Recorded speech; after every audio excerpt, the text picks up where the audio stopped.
విచిత్రాల నిధి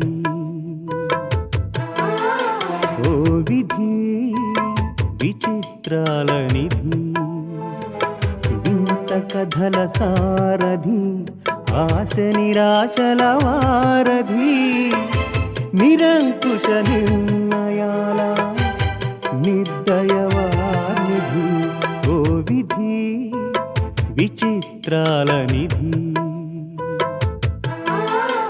ఓ విధి విచిత్రాల నిధి. నేను చేసుకోవాలనుకున్నా నన్ను చేసుకునేవాడు దొరకాలి కదండి. దొరకడని ఎందుకు అనుకుంటున్నావు? భార్య చెయ్యి పట్టుకోవడానికి ముందుకొచ్చినంత తొందరగా భార్య బాధ్యతలు పంచుకోవడానికి ముందుకు రావాలిగా. ఎందుకు రాడు భార్గవి? అయినా నీకేం తక్కువని? అందం ఉంది, చదువు ఉంది, సంస్కారం ఉంది, ప్రేమించే మనసుంది. నువ్వు కావాలనుకోలే కానీ ఎవరైనా ఎగరేసుకుపోతారు. ఎదలో దాచుకునేవాడు కావాలి కానీ ఎగరేసుకుపోయేవాడు ఎందుకండి? బాధ్యతల బరువు ఎక్కువైపోయిందని మధ్యలో వదిలేసినా వదిలేస్తాడు. ఇవన్నీ ఎందుకు? నేనేమిటో, నా పరిస్థితులు ఏమిటో మీకు తెలుసు. నా మీద అభిమానం కూడా ఉందనుకుంటా. మీరు నన్ను పెళ్లి చేసుకోకూడదు?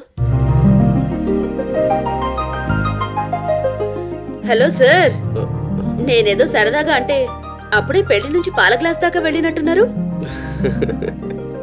ప్రస్తుతానికి ఇళ్ళకి వెళ్దాం పదండి.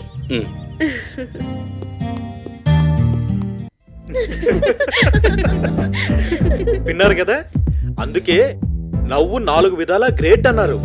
నవ్వేవాడు భోగి, నవ్వనివాడు రోగి.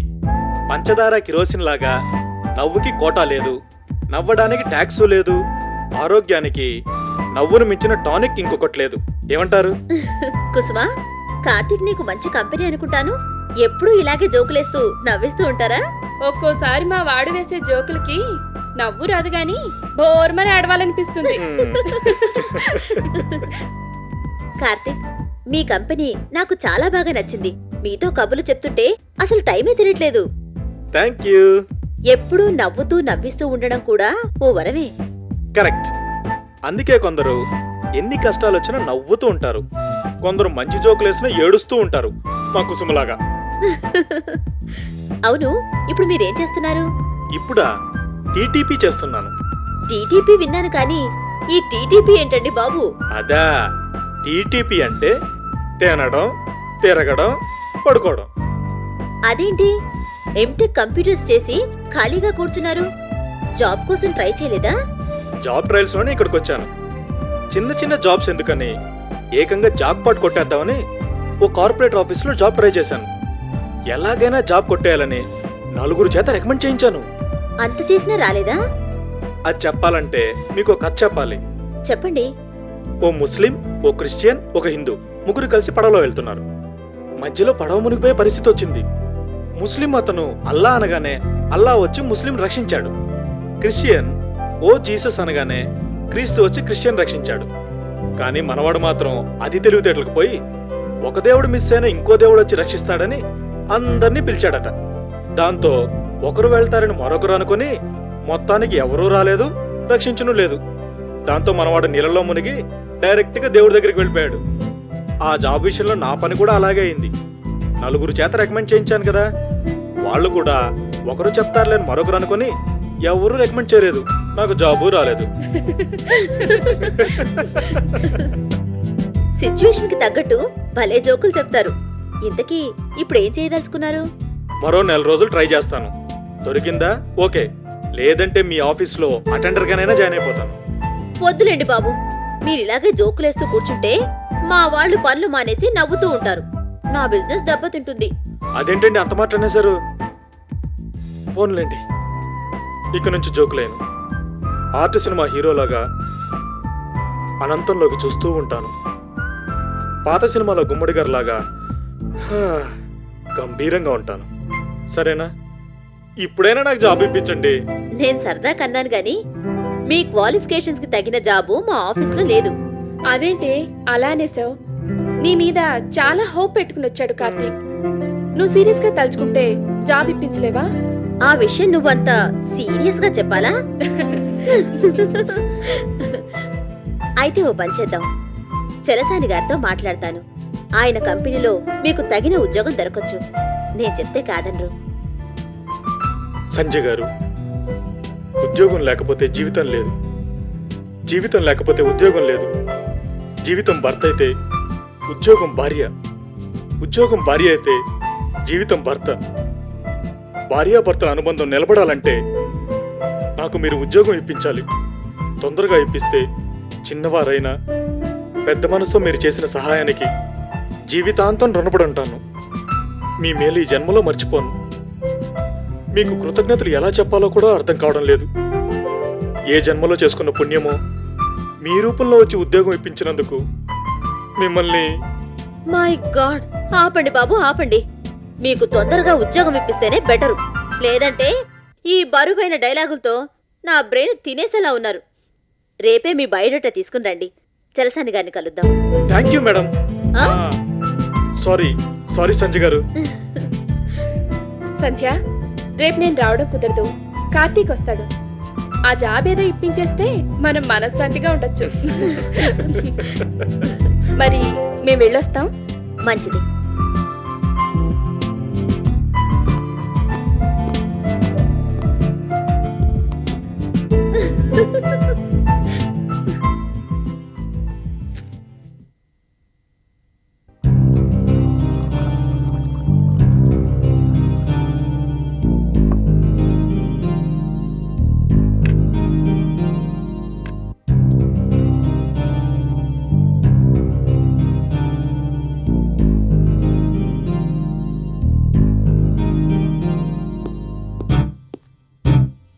హాయ్ వినోద్, అలా వెళ్ళిపోతున్నావేంటి? కంపెనీ ఎవరూ లేరు, ప్లీజ్ కమ్. డ్రింక్ చేయడానికా? సారీ, నాకు అలవాట్లేదు. నేను అడిగింది డ్రింక్ కంపెనీ మని కాదు, మాట్లాడడానికి. నాకు పనుంది. అంతేనా? నాతో మాట్లాడడానికి మీ గ్రానీ పర్మిషన్ తీసుకోవాలా? మీ గ్రానీతో నేను చెప్తానులే, కానీ వచ్చి కూర్చో. సరదాగా కబుర్లు చెప్పుకుందాం రా. నువ్వెప్పుడు సరదా కూడా తాగలేదా? తాగలేదు. తప్పు అని తాగలేదా? మీ గ్రానీ ఒప్పుకోదు అని తాగలేదా? ఇప్పుడు ఈ డిస్కషన్ అంత అవసరమా? నన్ను అందుకనే పిలిచింది. Okay, I'm sorry. ఆ టాపిక్ వదిలేసి డైరెక్ట్ గా పాయింట్ లోకి వచ్చేద్దాం. మీ గ్రానీ రోజు పెళ్లి గురించి అడుగుతోంది, ఏం చేద్దాం? గ్రానీ ఎలా చెప్తే అలా చేద్దాం. నువ్వు పెళ్లి చేసుకుంటున్నది గ్రానీ కోసమా, నీ కోసమా? చెప్పు వినోద్. Okay, leave it. నేను అడిగిన దానికి సమాధానం చెప్పు. నీకు ఆల్రెడీ మ్యారేజ్ అయింది కదా? మీది లవ్ మ్యారేజా, అరేంజ్డ్ మ్యారేజా? Love marriage. నో, నేను నమ్మను. అదేంటి? లవ్ మ్యారేజ్ అయితే నీ భార్యని ఎందుకు వదిలేస్తావు? అంటే నీది ట్రూ లవ్ కాదన్నమాట. ఆ అమ్మాయిని నువ్వు సిన్సియర్ గా ప్రేమించలేదన్నమాట. అవన్నీ ఇప్పుడు ఎందుకు? అలా అంటే ఎలా వినోద్? ప్రేమించిన దాన్ని వదిలేసావు, మరి రేపు నా పరిస్థితి ఏమిటి? ఆ పరిస్థితులు వేరు, దానికి దీనికి సంబంధం లేదు. I see. సరే, రేపు పెళ్ళయ్యాక కూడా నేను ఇలాగే తాగుతూ కూర్చుంటాను, అప్పుడేం చేస్తావు? తప్పదు కదా, భరిస్తాను. బాయ్ ఫ్రెండ్స్ తో తిరిగితే? అది అంతే. ఇవన్నీ నచ్చక మీ గ్రాని నాకు విడాకులు ఇచ్చేవంటే? ఇచ్చేస్తాను. Thank you. ఈ విషయం తెలుసుకుందామని అడిగాను. విడాకులు ఇచ్చేస్తామని తెలుసు కూడా నిన్నెలా పెళ్లి చేసుకోమంటావు? నా సంగతి వదిలే, ఇలా ఎంతమందికి విడాకులు ఇస్తావు? ఇంతవరకు వచ్చింది కనుకే అడుగుతున్నాను. నీ భార్యని నువ్వెందుకు వదిలేసావు? క్యారెక్టర్ మంచిది కాదని. ఆ అమ్మాయి నీ జీవితంలోకి కొత్తగా రాలేదు. ఇద్దరు ప్రేమించి పెళ్లి చేసుకున్నారు. ప్రేమించినప్పుడు తెలీదా ఆ అమ్మాయి ఎలాంటిదో? తెలుసు. మరి ఆ అమ్మాయి క్యారెక్టర్ మంచిది కాదని నువ్వెలా సర్టిఫికెట్ ఇస్తున్నావు? మీ గ్రానీ చెప్పిందనా? ఆ అమ్మాయి తప్పు చేసిందే అనుకో, ఎందుకు అలా చేసావని నువ్వెప్పుడైనా డైరెక్ట్ గా అడిగావా? లేదు. ఎందుకు అడగలేదు? అడిగితే మీ గ్రానీ చెప్పింది ఎంతవరకు నిజమో తెలిసిపోయేదిగా. భార్య గురించి ఎవరో ఏదో చెప్తే నమ్మేశావు. రేపు నా క్యారెక్టర్ మంచిది కాదని చెప్తే నమ్మేస్తావా? ఐఎమ్ సారీ వినోద్, నువ్వు చేసింది తప్పు. వన్ మోర్ థింగ్, నువ్వు నన్ను ప్రేమిస్తున్నావా? పెళ్ళయ్యాక ప్రేమిస్తానేమో. ఇంపాసిబుల్. మీ గ్రాని చెప్తే ప్రేమిస్తావు. Am I right? వినోద్, నీ భార్య నువ్వు ఇంకా ప్రేమిస్తున్నావు. గ్రాని చెప్పిందని విడాకులు ఇచ్చావు, కానీ నీకిష్టం లేదు. నో, అదేం లేదు. ఏది ఇలా నా మొహంలోకి చూసి చెప్పు. హ, చెప్పలేవు. సే మిస్టర్ వినోద్, మీ గ్రాని అంటే నీకు ప్రేమ ఉంది, గౌరవం ఉంది, ఉండాలి కూడా. కానీ అది ఇండివిజువాలిటీని దెబ్బతీసేలాగా మాత్రం ఉండకూడదు. ప్రేమ, పెళ్లి అవి పర్సనల్ వ్యవహారాలు. అందులో మీ గ్రాని కలుగ చేసుకోవడం మంచిది కాదు.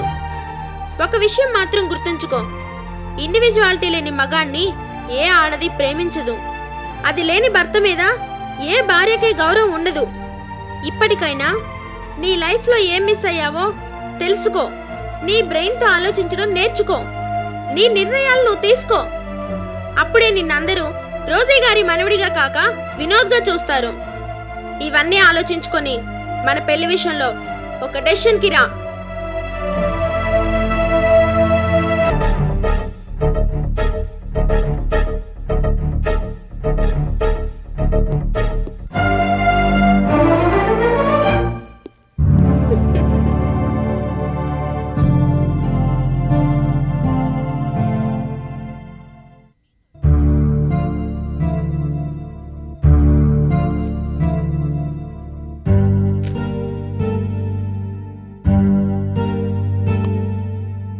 మే I come in sir? Sandhya, రామ్మా. రండి. లోపలికి రావడానికి నీకు పర్మిషన్ అక్కర్లేదు. రా, కూర్చో. ఇతను కార్తీక్, నా ఫ్రెండ్ కుసుమకి కజిన్. ఉహు. నమస్తే సార్. నమస్తే, కూర్చో. సంధ్య, నీ కాంట్రాక్ట్ సంబంధించి నువ్వు నాకు అప్పచెప్పిన పనులన్నీ ఒక్కొక్కటి చేస్తున్నాను. నాకు తెలిసిన వాళ్ళందరితో మాట్లాడాను. అందరూ రీజనబుల్ రేట్స్తోనే పనులు చేసి పెడతానన్నారు. నువ్వు ప్రాజెక్ట్లో సక్సెస్ అవ్వడానికి నేను మ్యాక్సిమం హెల్ప్ చేస్తాను. Thank you. నేను సక్సెస్ అయితే ఆ క్రెడిట్ అంతా మీకే ఇస్తాను. క్రెడిట్ ఇస్తావు గానీ ప్రాఫిట్లో షేర్ మాత్రం ఇవ్వవు అనమాట. అవును, ఆఫీస్ టైంలో నువ్వు ఎక్కడికి రావు కదా. ఈ టైంలో వచ్చావంటే ఆ, చిన్న పనుండి వచ్చాను. చెప్పు. కార్తీక్ ఎంటెక్ కంప్యూటర్స్ చేశాడు. ఆహా. జాబ్ ట్రయల్స్ లో ఉన్నాడు. మీ ఆఫీస్లో ఇతనికి ఏదైనా జాబ్ ఇస్తారేమోనని అడగడానికి వచ్చాను. మొన్న నువ్వు ఫోన్ చేసి చెప్పింది ఇతని గురించేనా? అవును, బయోడేటా, సర్టిఫికెట్స్ అన్నీ తీసుకొచ్చాడు. ఉమ్. మీరు ఒకసారి చూడండి.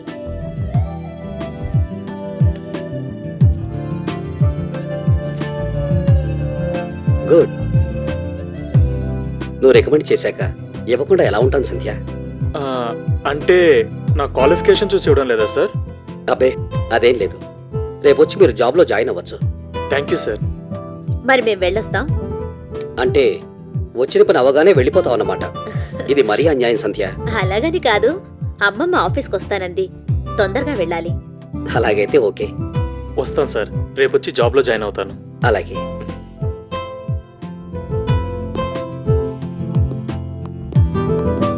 సంధ్య, వినోద్ గురించి ఏమైనా ఆలోచిస్తున్నావా? మార్పులేని మనిషి గురించి ఎంత ఆలోచించినా లాభం లేదని మానేశాను.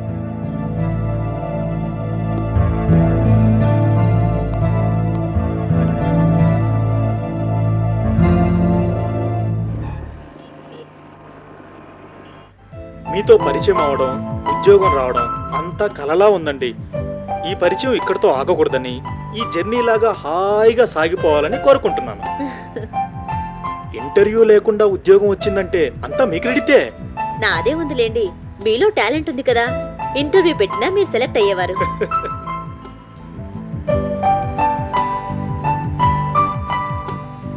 సంజయ్ గారు, కారులో వెళ్తుంటే నాకు చిన్న ఐడియా వచ్చింది. చెప్పనా? చెప్పండి. ఏం లేదండి, ఈ రోజుల్లో అందరూ వాస్తుని నమ్ముతున్నారు కదా. మ్మ్. ఇంటికి వాస్తులాగే కారుకు కూడా వాస్తు ఎందుకు అప్లై చేయకూడదు అని. మ్మ్. తూర్పుకు టైర్లు, పడమరకి గేర్లు, మ్మ్. ఉత్తరాన స్టీరింగు, దక్షిణాన బేరింగు, ఈశాన్యంలో బ్రేకులు, వాయువ్యంలో మీటర్లు, ఇలా కారు వాస్తు అనే బుక్ రాస్తే నేను గిన్నిస్ బుక్ లో ఎక్కడం గ్యారంటీ కదండి. ఆపండి బాబు, ఆపండి. నవ్వుతూ నవ్వుతూ యాక్సిడెంట్ చేసేలా ఉన్నాను. అలాగైతే ఆపేస్తాను. అసలే నాకు ఇన్సూరెన్స్ కూడా లేదు. సంజయ్ గారు ఒకసారి కారు ఆపండి. ఎందుకండి? ఆపండి ప్లీజ్. జస్ట్ మినిట్, ఇప్పుడే వచ్చేస్తాను.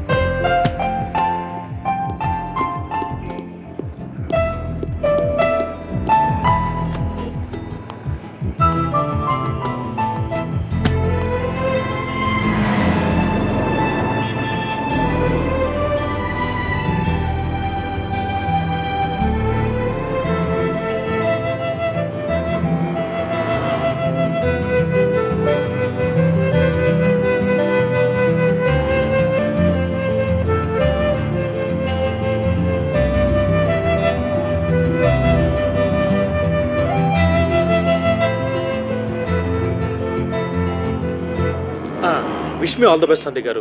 ఇదేమిటండి? ఓకే, పుష్పగుచ్చం. అది సరే, ఇప్పుడెందుకు అని. అలా అంటే ఏం చెప్తాను సంధ్య గారు.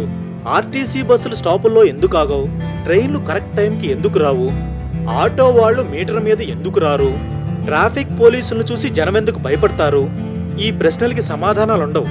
అవన్నీ అలవాటుగా అతి సహజంగా జరిగిపోతూ ఉంటాయి. ఇది అంతే. నాకు ఉద్యోగం వచ్చిన సారీ ఇప్పించిన సందర్భంగా కృతజ్ఞతాపూర్వకంగా సమర్పించుకుంటున్న చిన్న కానుక. ప్లీజ్ తీసుకోండి. Thank you Karthik. బయలుదేరదామా?